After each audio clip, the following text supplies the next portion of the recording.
Bonjour à tous, donc séance du 26 mars 2011, corrigé du BTS, corrigé de la session BTS CGO 2010.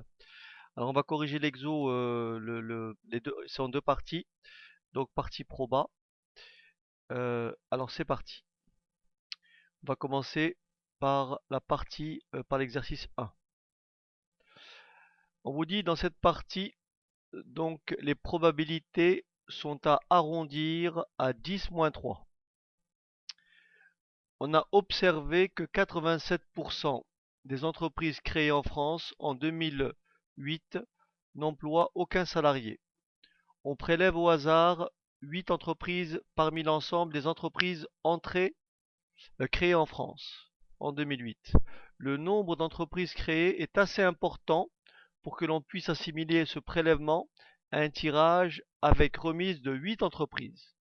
On considère la variable aléatoire grand X qui, à tout prélèvement de ce type, associe le nombre d'entreprises qui n'emploient aucun salarié. Première question. Justifier que la variable aléatoire grand X suit une loi binomiale dont on déterminera les paramètres. Alors je ne vais pas rédiger, je vais simplement énoncer, je vais simplement justifier oralement.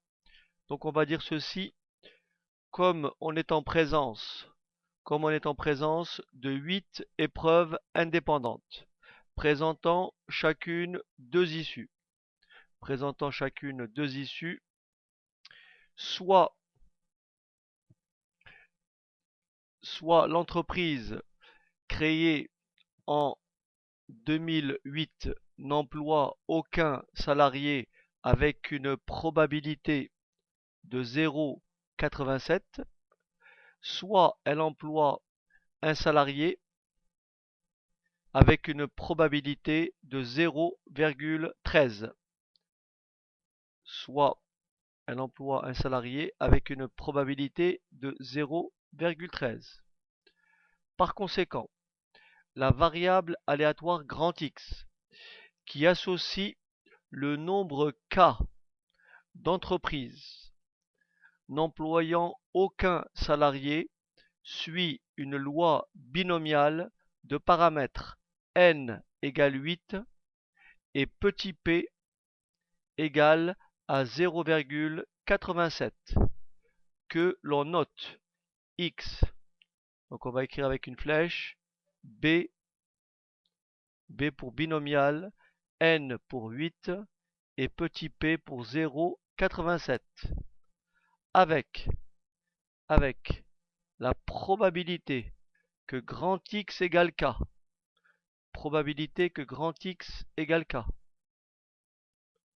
est tout simplement égale à C 8K 0,87 exposant K que multiplie 0,13 exposant 8 moins K. Donc voilà la réponse à la question 1.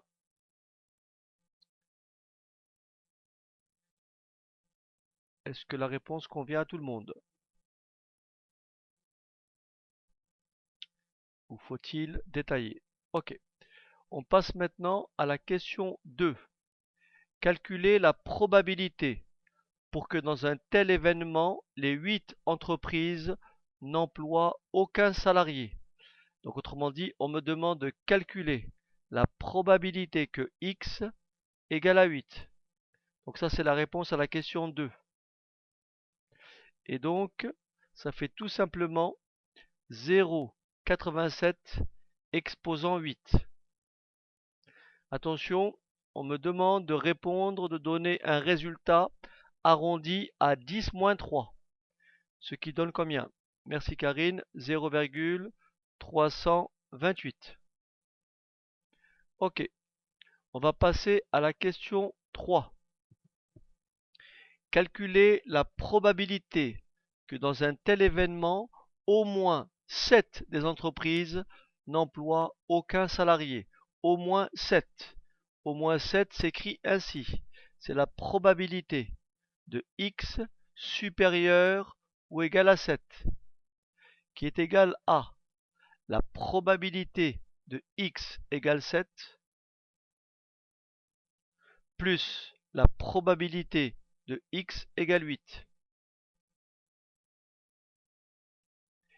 Probabilité de x égale 7, c'est C8, 7, que multiplie 0,87 exposant 7,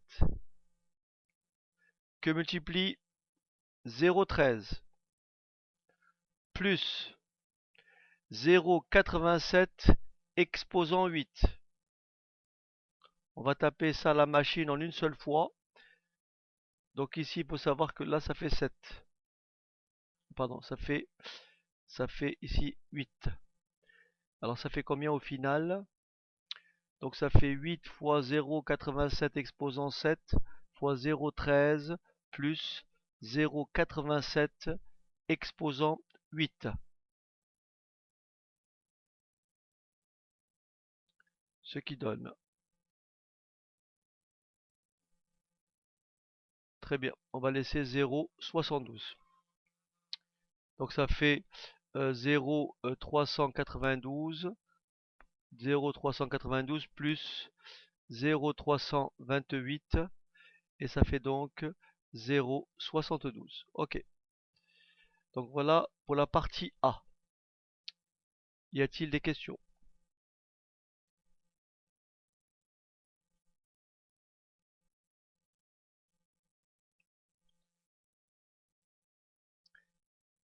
Ok, pas de réponse, donc pas de questions. J'efface. Ok. Alors, j'efface.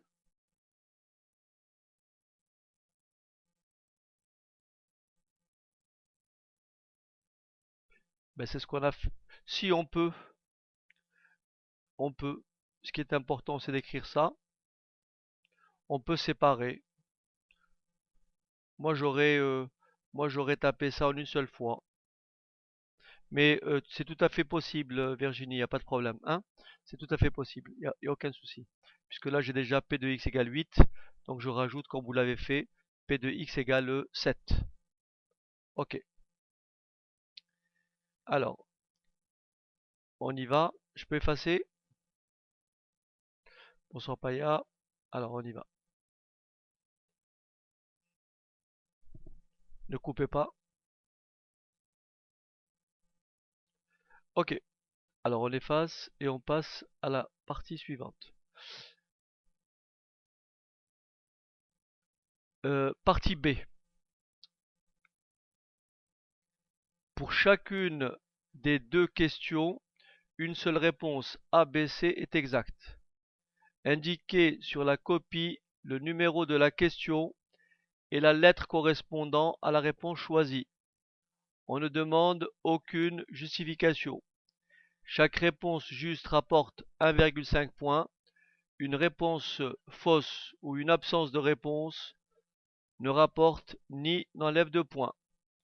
Y suit la loi normale de moyenne 874 et d'écart type 10,5. Donc là, je vais un petit peu corriger différemment. Je vais corriger différemment. Au lieu de répondre simplement par oui ou par non, on va essayer ensemble de justifier nos réponses.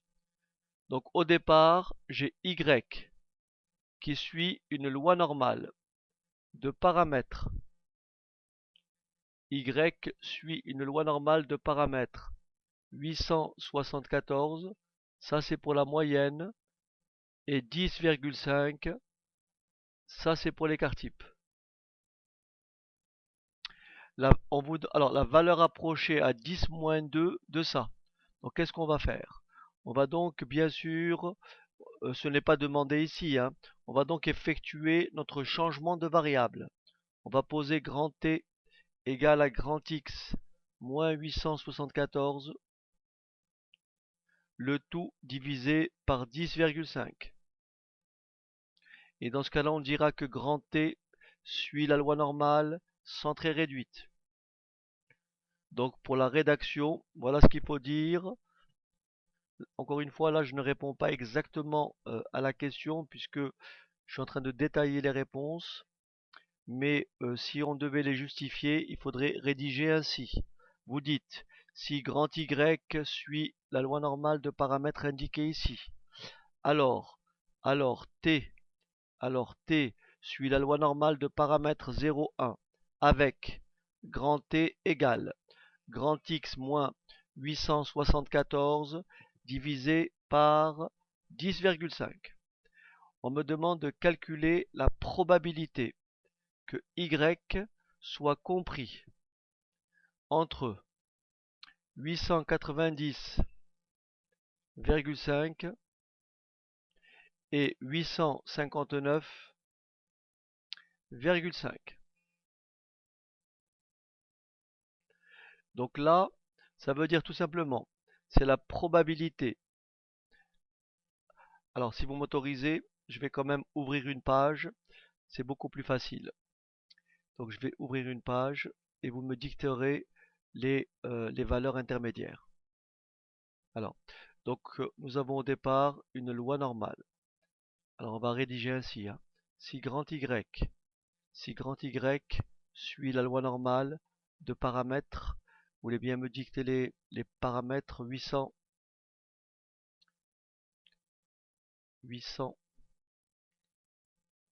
ok, merci, 874, ok, 10,5, merci. Et donc, alors, T, grand T, suit la loi normale de paramètres 0, 1, avec grand T égale grand Y moins 874 sur 10,5. La question est la suivante. On me demande de calculer la probabilité que Y soit compris. Alors, la borne inférieure, c'est quoi? Merci. La borne inférieure, c'est... Merci, 859,5. Et la borne supérieure, c'est 890,5. Merci. On a donc la probabilité que grand Y moins 874 divisé par 10,5 est tout simplement compris entre 859,5 moins 874, le tout divisé par 10,5. De l'autre côté, bande supérieure, 890,5 moins 874, le tout divisé par 10,5. Ce qui me donne probabilité de grand T compris entre eux, qui peut me faire le calcul, si vous voulez bien, l'un à gauche et l'autre à droite. Donc moins 1,38, 1. Donc moins 1,38. Merci. Et de l'autre côté, plus 1,57. Ce qui me donne pi de 1,57 moins pi de moins 1,38.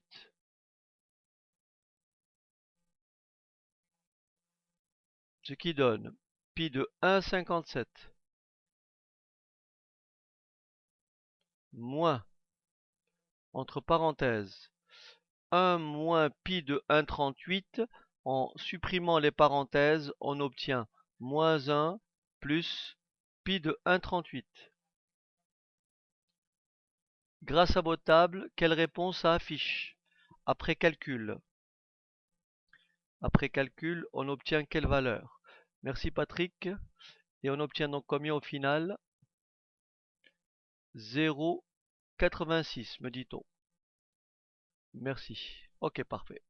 Alors, si vous voulez bien, je vais revenir à la réponse, aux réponses proposées. Alors, donc, la bonne réponse, n'est-ce pas? La bonne réponse, c'est la réponse C. Est-ce que c'est bon? Gagné. La bonne réponse, c'est la C. Ensuite, la valeur approchée à 10 moins 2 de P de grand Y plus grand ou égal à 880,5. 880,5. Alors ça donne quoi? 880,5 P2 grand Y, P de grand Y plus grand ou égal à 880,5. Ok, ça me donne probabilité de grand Y, moins 800.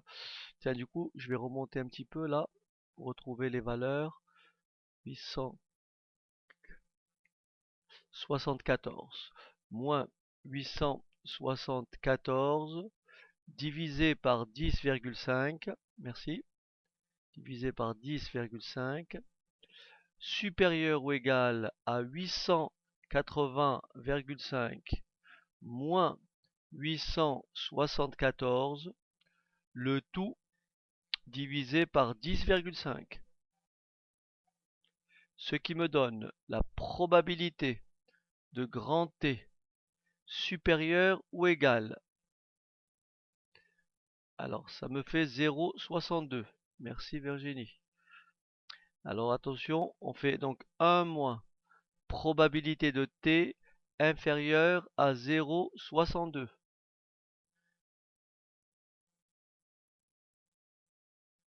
Ce qui fait donc 1 moins A. Je comprends pas. Y a-t-il des erreurs?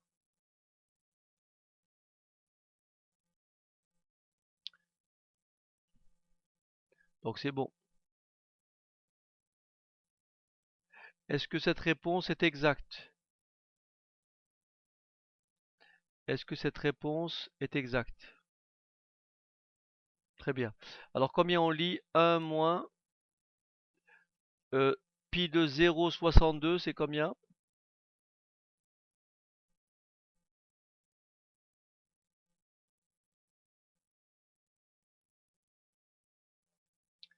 0,73 24. Et donc par soustraction, ça fait 0, enfin plus exactement 0,27, pas tout à fait 0,27, un peu plus. Ça ferait combien exactement? 1 moins, donc ça fait du 6, ça fait du, voilà, 0,26, voilà, merci, 0,2676, ok. Et donc arrondi à 10 moins 2, ça fait du 0,27. Alors on va explorer les réponses possibles. Et donc la réponse possible, ça ne peut être que la réponse A. Voilà, parfait. Très bien. Vous remarquerez juste les virgule 5 ici. Vous voyez dans les questions là, vous voyez, le, le virgule 5, le virgule 5, ça ressemble étrangement, à une correction de continuité. Ok.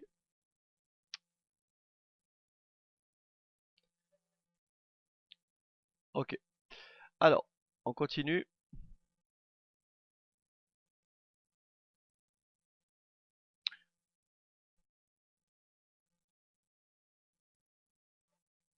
On continue.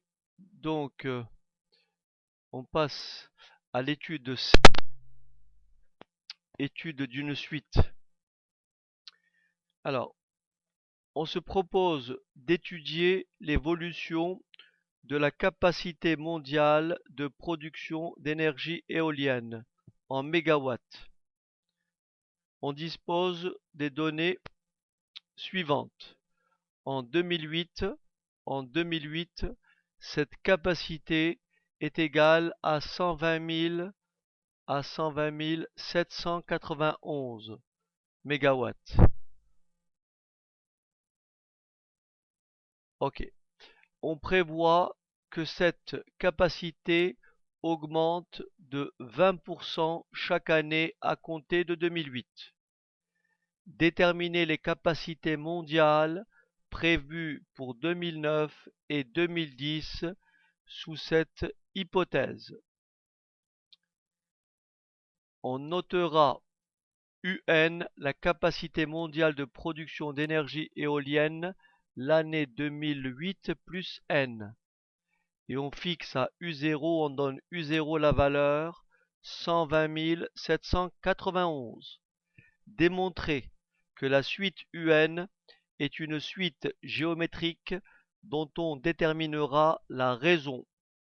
Donner l'expression de UN en fonction de N et ensuite déterminer le plus petit entier petit p tel que 1,2 exposant P soit supérieur ou égal à 250 000 sur 120 791. Alors, je vous propose de prendre une feuille, une nouvelle page, ce sera beaucoup plus pratique. Alors, on va donc écrire la production mondiale en 2008. Alors, était de combien? Si quelqu'un peut me rappeler. En 2008, elle est de combien? 120 000, merci, 120 791. Donc, la production en 2009, il faut poser les choses ainsi. C'est tout simplement notre production en 2008, plus une augmentation de 20%, c'est-à-dire plus 0,20 que multiplie 120 791, ce qui est égal à 144 949. Ça, c'est ma production en 2009. Ma production en 2010. C'est ma production en 2009. 144 949 plus 20% de ma production en 2009. 144 949. Ce qui me donne 173 939. Très bien. Parfait. Maintenant, on me dit, on appelle U0 et la production. Alors, U0, c'est 120 791.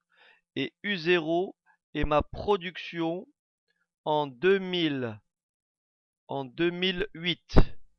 Et UN est ma production en 2008 plus N. Démontrer que UN est une suite géométrique. Je rappelle la définition d'une suite géométrique. On dit qu'une suite UN est géométrique s'il existe un réel Q non nul appelé raison tel que UN plus 1 est tout simplement égal à Q fois UN.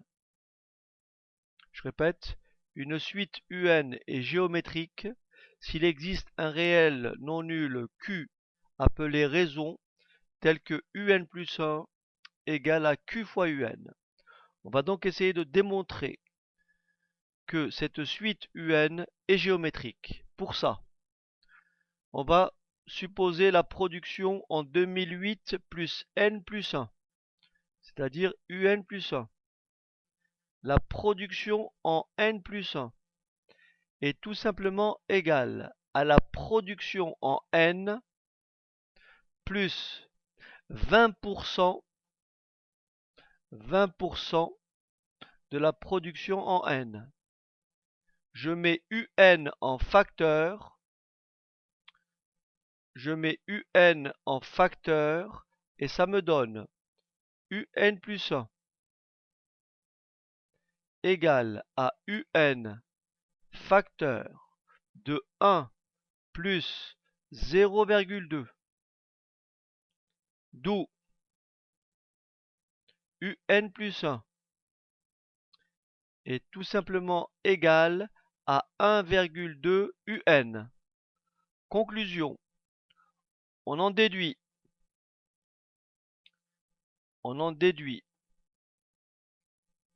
que UN est une suite géométrique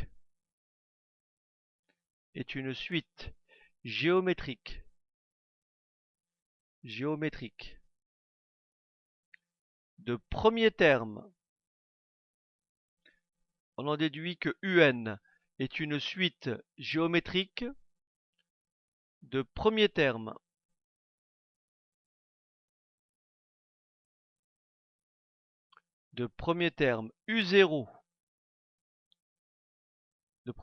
U0 égale 120 791 et de raison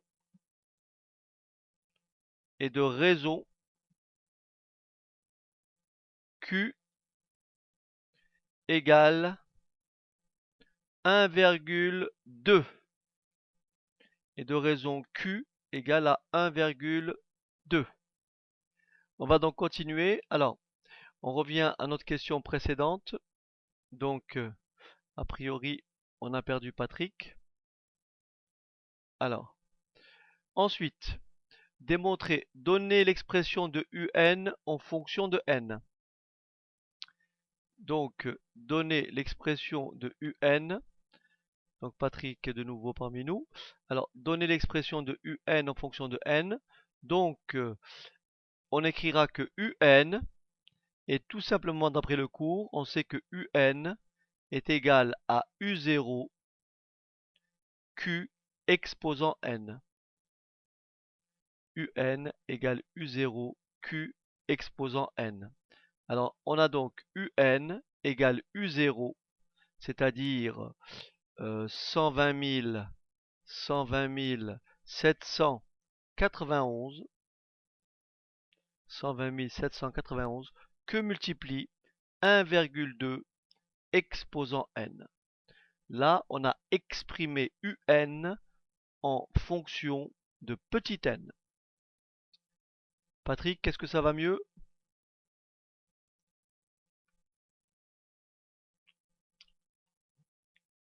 Ok. On dirait qu'il n'entend pas.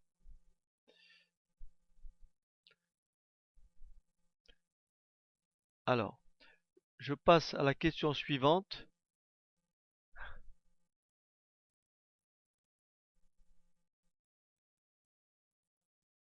Ok. Alors, on va on va passer à la question suivante. Déterminer. Je crois que Hélène, on vieillit tous, hein. Alors, déterminer le plus petit entier P. Déterminer le plus petit entier P. Alors, déterminer le plus petit entier P tel que 1,2 exposant P est supérieur à 250 000 sur 120 000. Alors, 1,2 exposant P est supérieur ou égal à 250 000 sur 120 791. Rappelez-vous ce qu'on a dit lors des précédents cours. Lorsque notre inconnu est en exposant, on va utiliser la croissance de la fonction ln. Et lorsque l'on a a supérieur à b et que a et b sont tous les deux positifs, alors on peut dire que ln de a est tout simplement supérieur à ln de b. car la fonction ln est strictement croissante. On va donc écrire ln de 1,2 exposant p supérieur ou égal à ln à ln de 250 000 ln de 250 000 sur 120 791. Et on va utiliser la propriété des logarithmes. Vous savez que ln de A exposant n est tout simplement égal à n fois ln de A. Donc là, ça va me donner petit p. Donc ça me donne petit p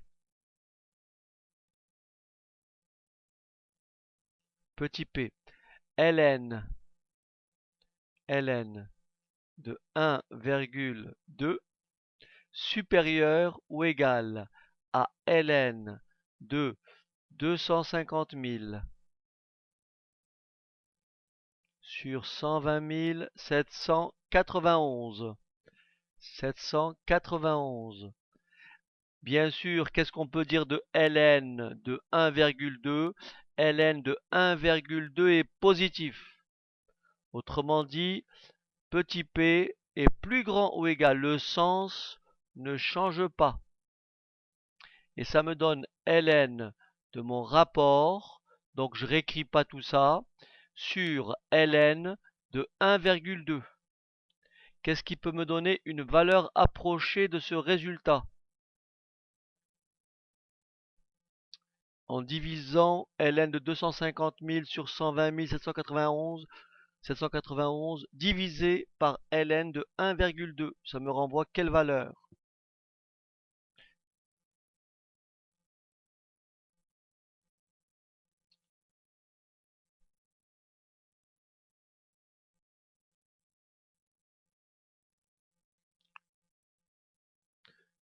Y a-t-il une âme charitable dans la salle?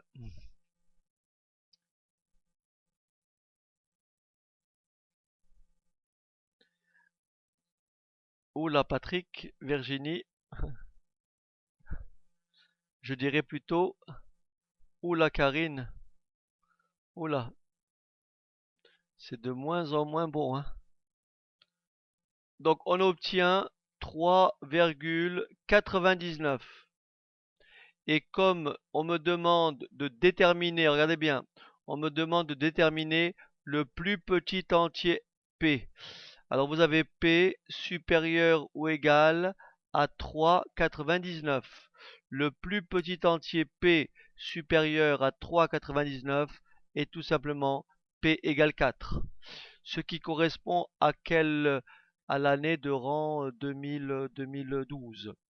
En déduire en le justifiant à partir de quelle année on peut prévoir que la capacité mondiale de production d'énergie éolienne dépassera 250 000 mégawatts. Je reviens à mon calcul précédent. J'ai établi dans cette question que UN est égal à tout ça. J'ai établi que UN est égal à 120 000, alors 120 791 que multiplie 1,2 exposant n. Je veux que la production dépasse 250 000 mégawatts, c'est-à-dire je vais résoudre l'inéquation suivante. Alors, qu'on soit précis, on me dit la production dépassera. Donc, c'est bien strictement plus grand que 250 000. Je remplace UN par sa valeur. On a donc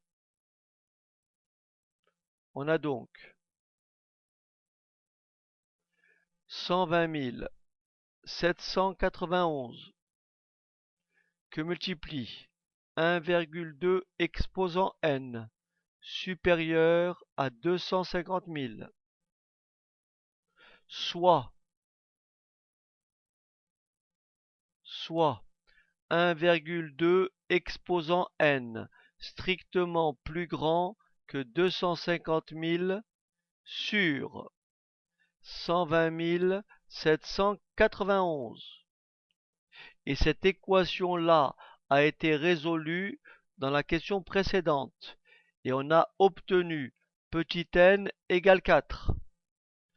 Donc, la production d'électricité en provenance donc de l'énergie éolienne dépassera les 250 000 MW en 2008 plus 4, soit en 2012.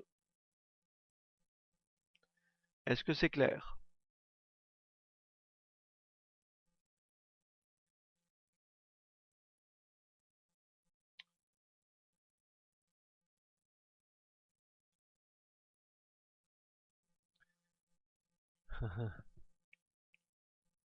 Ok, très bien. Alors, ensuite, on passe à la question suivante. Étude de la fonction f. On considère la fonction f. Alors, vous me corrigez, j'arrive pas très bien à lire.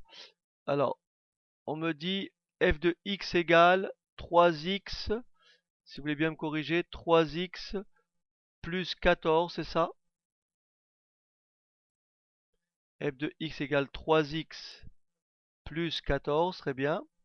Ensuite, moins 12 ln de 2x. Ok, merci. Moins 12 ln de 2x. Ok. Première question. On désigne par f' la dérivée de f sur l'intervalle 1,13. On me demande de calculer f' de x et de montrer que pour tout x, f' de x est égal à 3x moins 12 sur x. Alors, je vais dériver, je vais prendre une autre feuille. Donc après, on va étudier le signe de la dérivée, puis on va résoudre graphiquement cette équation. Alors, je vous propose donc de réécrire, de prendre une autre page. Alors, ça me fait. Alors, f de x égale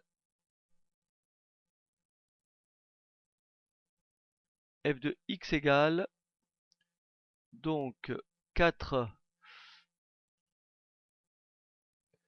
Alors, 3x plus 14. 3x plus 14 moins 12 ln de 2x. Ok. On va dire ceci. ln de 2x est de la forme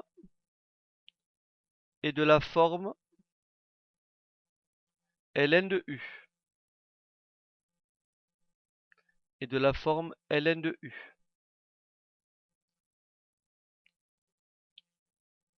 avec u de x égale à 2x et u' de x égale à 2.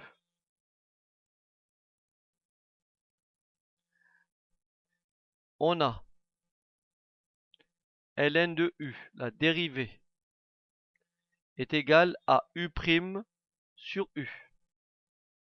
Donc, la dérivée de ln de 2x est égale à 2 sur 2x. Après simplification, ça fait 1 sur x. On en déduit.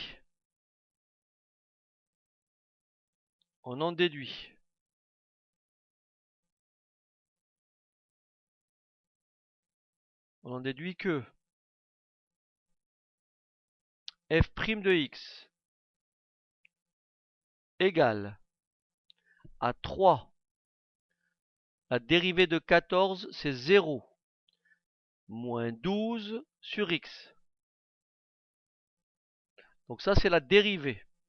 Ça, c'est la réponse au petit a. Le petit b, on effectue une réduction au même dénominateur. Soit,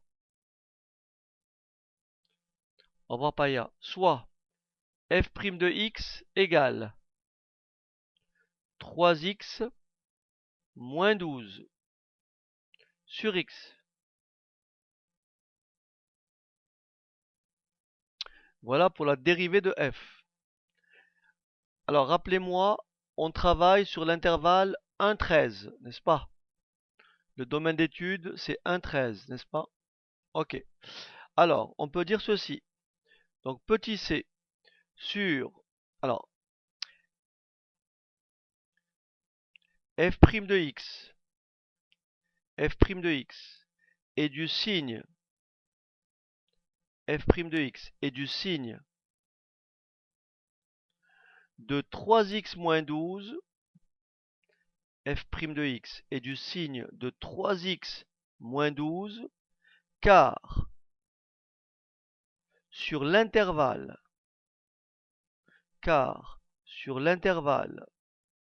1,13,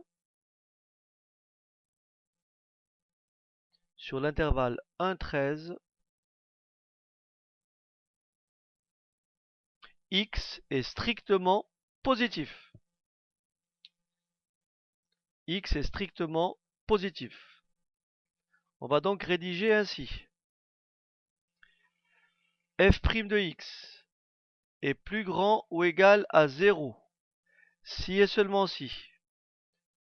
Si et seulement si.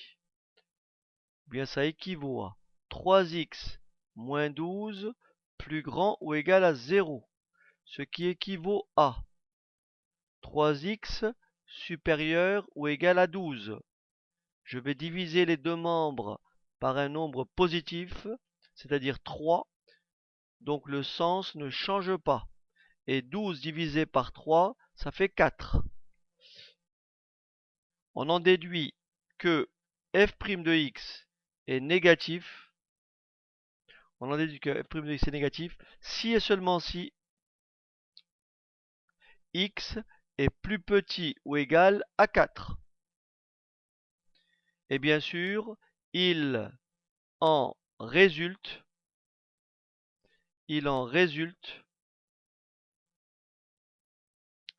le tableau de variation suivant.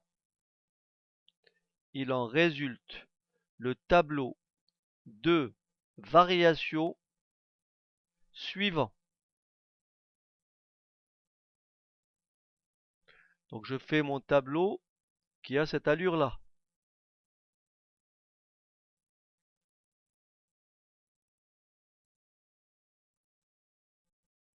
Là, ma dérivée. Voilà. Et voilà. Donc là, je mets la valeur intermédiaire. Ici, j'ai mes bornes. Donc ici, x. 1, 4, 13. La dérivée s'annule en 4. Là, c'est la dérivée de f. Là, c'est f. La dérivée est positive. La dérivée est négative sur l'intervalle 1, 4. La fonction est décroissante. Et elle est croissante. Alors, est-ce que pour 4, ça me fait f de 4, f de 1. Alors, f de x était, je crois, 3x plus 14, moins 2, moins 12, ln de 2x. Donc, pour x égale 1, ça fait 17 moins 12 ln de 2. Pour Donc ça c'est pour f de 1. Pour f de 4, donc là c'est f de 1.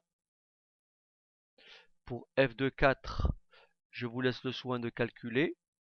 Pour f de 4, ça fait donc tout simplement 3 fois 4, 12 et 14, 26. Merci. Moins 12 ln de 8, n'est-ce pas? Et enfin, f de 13. F de 13, ça fait 39. Ça fait 53. 53 moins 12 ln de 26. Ok. Donc il n'y a vraiment pas de difficulté. On a vu, on a fait plus dur. Alors, et pour... voilà, alors Patrick nous a donné à peu près... non, Hélène, c'est une impression. J'ai peut-être... je vais poser juste... Ok. Ah ouais, raisonnable, vous inquiétez pas.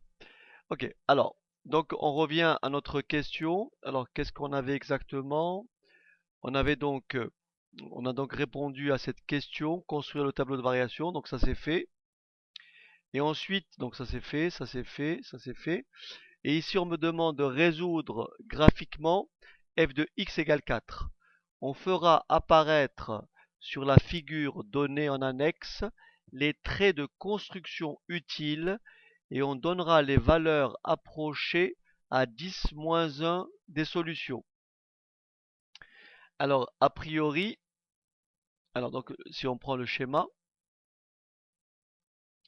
alors on va donc tracer la droite. Donc je prends ici, voilà. Alors je ne sais pas si je suis à peu près, voilà,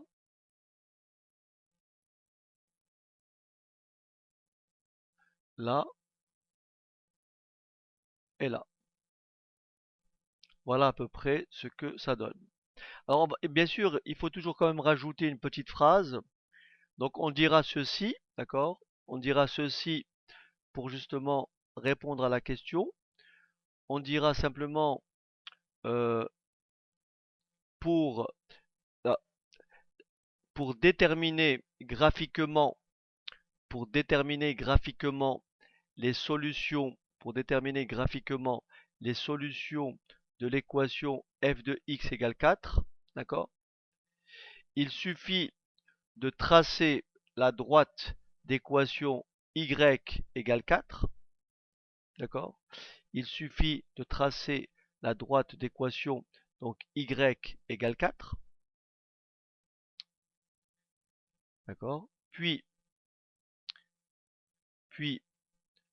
de lire les abscisses, puis de lire les abscisses des points d'intersection de la courbe C et de la droite D. Autrement dit, on peut dire ceci, autrement dit, les solutions de l'équation f de x égale 4 sont les abscisses des points communs, sont les abscisses des points communs à la courbe C et à la droite D d'équation y égale 4. Et donc, par lecture graphique, on a, alors dites-moi combien ça fait pour les solutions. La première solution, ça ferait à peu près combien? Alors 1,9. Et la deuxième solution, ça ferait à peu près combien? 7,2. Est-ce que les réponses de Yann sont acceptables? Ah, 7,5. Ah, alors il faudrait qu'on se mette d'accord. Ah oui, donc Patrick dit 7,5 et Virginie aussi et Karine aussi. Donc Yann, il va falloir se plier à la majorité. Donc on retient 1,9, n'est-ce pas? Et on retient 7,5. Est-ce qu'on est, on est d'accord? Ce sont les bonnes réponses. Ok, tout à fait. Alors, ok, on va continuer si vous voulez bien. On va continuer et on va passer à la question suivante qui dit quoi? Alors, qu'est-ce qu'elle dit? Nous avons soit grand F, la fonction définie par grand F de x égale 3 demi de x2 plus 26x moins 12x ln de 2x. Vérifiez que grand F est une primitive de petit f. Vérifiez que grand F est une primitive de petit f. Alors voilà simplement ce qu'on va dire. On va rappeler le cours. Pour montrer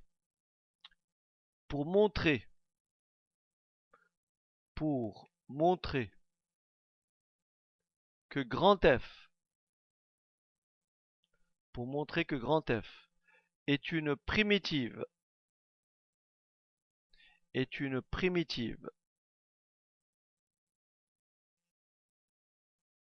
de petit f, il suffit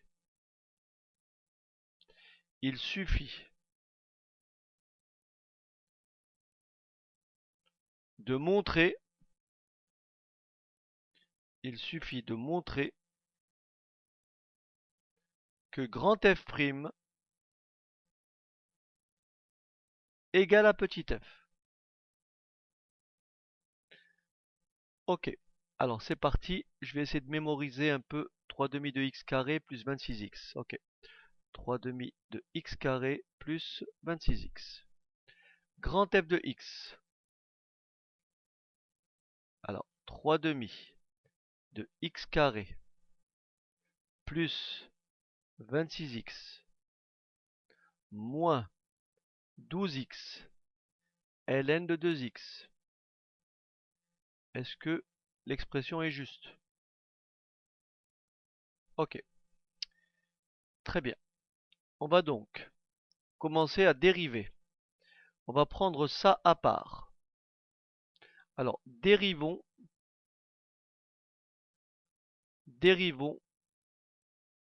x ln de 2x.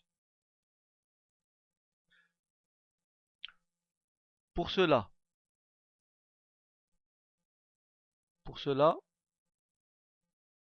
on posera u de x égale à x et v de x égale à ln de 2x. U' de x égale à 1. V' de x égale à 1 sur x. On a donc x ln de 2x, la dérivée, c'est u' v, u', donc on a u, la dérivée de uv, c'est u'v plus v'u. On a donc la dérivée de x ln de 2x égale u' fois v plus v' fois u, soit 1 plus ln de x. On en déduit. On a donc grand F' de x égale 3 demi que multiplie 2x. Merci Hélène. Là je corrige un petit peu, c'est effectivement ln de 2x.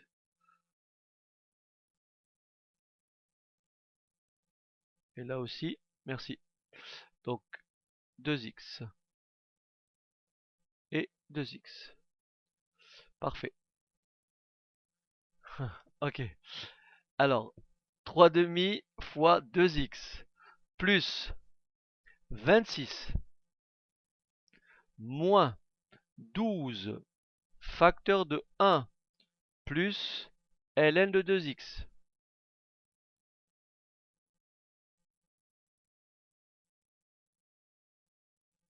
Ok. en développant et en simplifiant. Ça fait donc 3x. C'est ça? Plus 26. Moins 12. Moins 12 ln de 2x. Ce qui me donne 3x plus 14 moins 12 ln de 2x.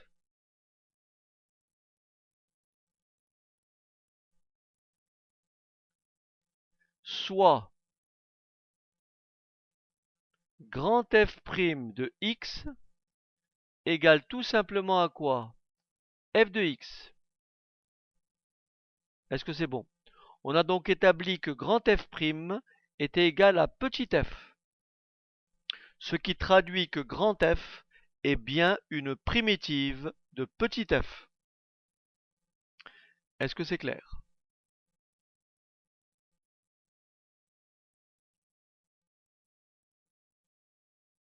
Ok. Alors, on revient à la question suivante. On me demande de calculer l'intégrale de 1 à 13. Alors, l'intégrale de 1 à 13 de f de x dx, c'est tout simplement. Donc, je viens de calculer la primitive de petit f. On a établi que c'était grand F. Donc, ça fait tout simplement égal à grand F de x avec des bornes égales à 1 et puis 13. Qui est égal à quoi? Grand F de 13 moins grand F de 1. Alors, je reporte mon calcul un peu plus bas. Grand F, alors, grand I égale grand F de 13, c'est-à-dire 3 demi, que multiplie 13 au carré, c'est-à-dire 169, plus 26 fois 13, ça veut dire 169 fois 2, c'est-à-dire 18, 3 et 338. Merci. Moins 12 fois 13. Là, c'est un peu plus compliqué. 12 fois 13. Merci. 156. ln de 26. Donc, ceci, c'est tout simplement grand F de 1. Grand F de 13. Moins grand F de 1. 3 demi. Plus 26. Moins 12 ln de 2.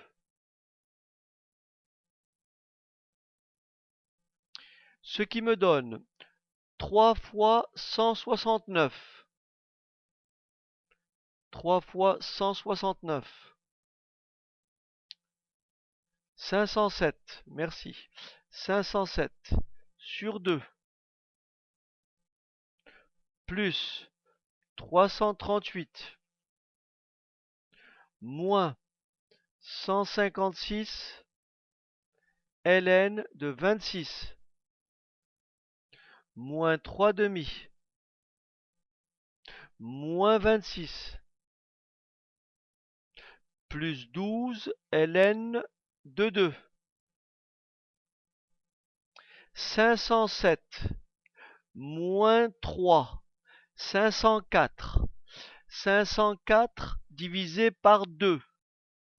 504 divisé par 2, ça fait 252. Plus 338 moins 26, 312. Moins 156 ln de 26. Plus 12 ln de 2. 252 plus 312, ça fait bien 556 64 moins 156 ln de 26 plus 12 ln de 2. Et donc, le résultat attendu ici est établi. Est-ce que c'est bon?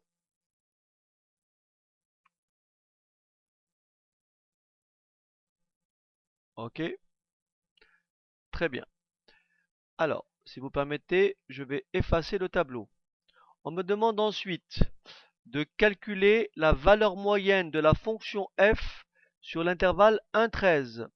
Mais vous savez que la valeur moyenne d'une fonction, c'est dans le formulaire, hein, la valeur moyenne d'une fonction sur l'intervalle 1,13, c'est 1 sur 13 moins 1 intégrale de 1 à 13 de f de x dx. Je viens de calculer cette partie-là. Cette partie-là, c'est i. Donc je vais écrire que la valeur moyenne, donc la valeur moyenne, c'est tout simplement 1 sur 13 moins 1 intégrale de 1 à 13 de f de x dx, soit 1 sur 12 que multiplie i, soit, excusez-moi d'écrire le signe égal à la suite, c'est pas très bien, mais c'est simplement un problème d'espace. Ce qui me donne donc d'un coup, alors Patrick a calculé le bas et le haut, donc on va taper ça en une seule fois, Patrick. On va taper tout d'un coup, n'est-ce pas? Ce qui va donner donc 564, etc., etc., 156. Je vous laisse un petit peu continuer. ln de 26, plus 12, ln de 2, le tout divisé par 12. Et ça fait donc, attention, à 10 moins 1. Donc ça fait 5, alors il faut savoir, est-ce que Patrick ou Virginie a raison? C'est 5,3 ou 5,9. Résultat à confirmer.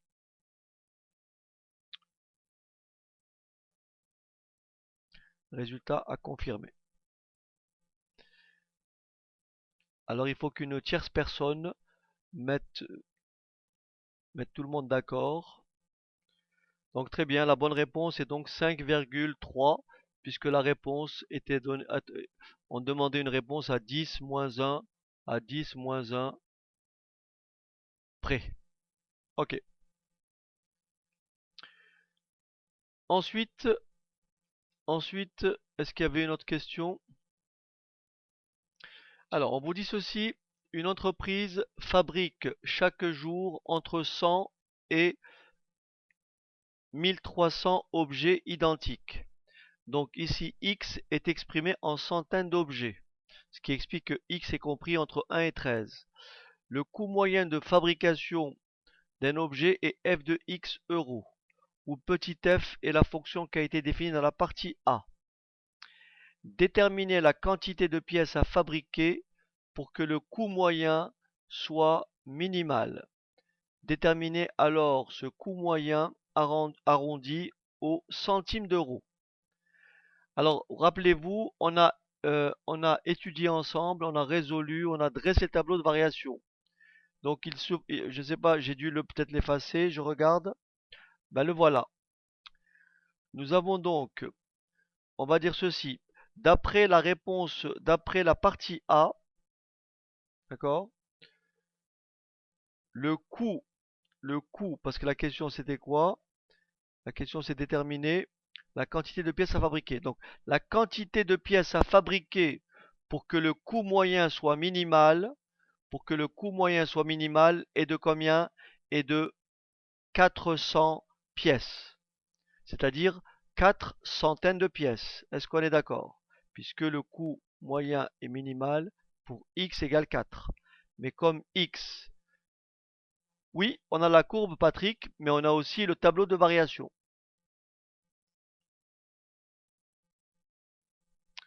D'accord. Alors très bien, comme dit Patrick, nous avons aussi la courbe. On me demande après de calculer, déterminer alors ce coût moyen, arrondi au centime d'euro. Donc déterminer ce coût moyen, et je crois qu'on l'a calculé ici. Patrick l'avait donné tout à l'heure, pour f de 4, ça fait 26 moins 12 ln de 8. Et ça fait donc combien? On l'avait calculé, donc c'était f de 4.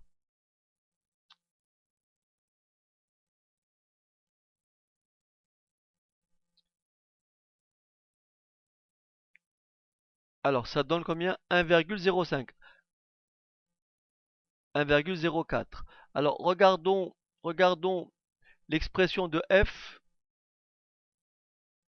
Regardons l'expression de f. Alors f de x, alors le coût moyen de fabrication d'un objet est f de x euros. F de x euros, donc ça veut dire 1,04 euros. Alors 1,05. Alors 1,05. Ok? Puisque c'est au centime d'euro. Donc c'est 1,05. Ensuite, utilisez le résultat de la partie A pour déterminer la quantité d'objets à fabriquer afin que le coût moyen de fabrication d'un objet soit inférieur ou égal à 4 euros. Est-ce qu'on est d'accord que graphiquement, là, nous avons un coût de fabrication ici égal à 4 euros. Pardon. D'accord. Donc, est-ce que vous êtes d'accord avec moi que la partie de la courbe ici répond à la question? Donc, on va dire que c'est entre quoi? Vous me dites si vous êtes d'accord. C'est entre x, c'est x compris entre 2 et 7.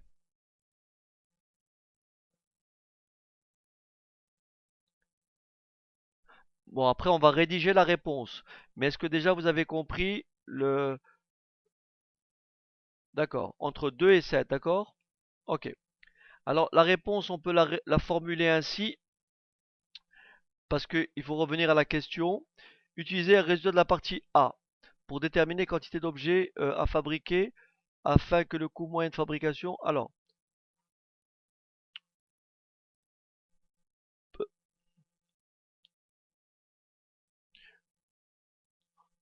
à l'aide... Alors, comment on peut formuler ça? Très simplement, parce qu'ils posent mal leurs questions à vrai dire, hein. Pour déterminer, la quantité d'objets à fabriquer afin que le coût moyen de fabrication d'un objet, je répète, pour déterminer la quantité d'objets à fabriquer afin que le coût moyen de fabrication d'un objet soit inférieur ou égal à 4, d'accord?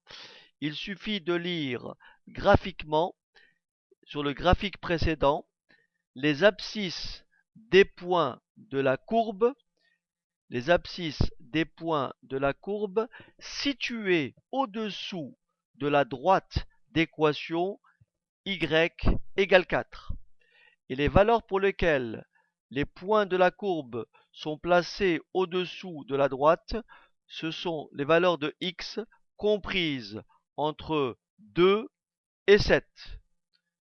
Autrement dit, il faut fabriquer entre 200 et 700 objets pour que le coût de fabrication moyen soit inférieur ou égal à combien? À 4 euros.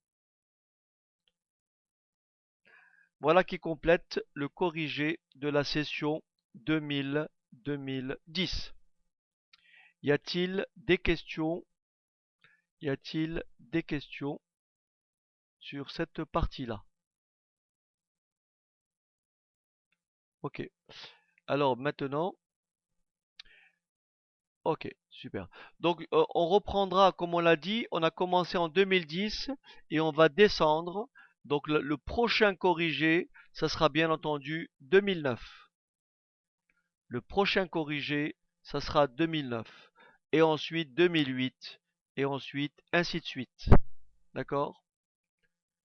Voilà, merci pour votre participation.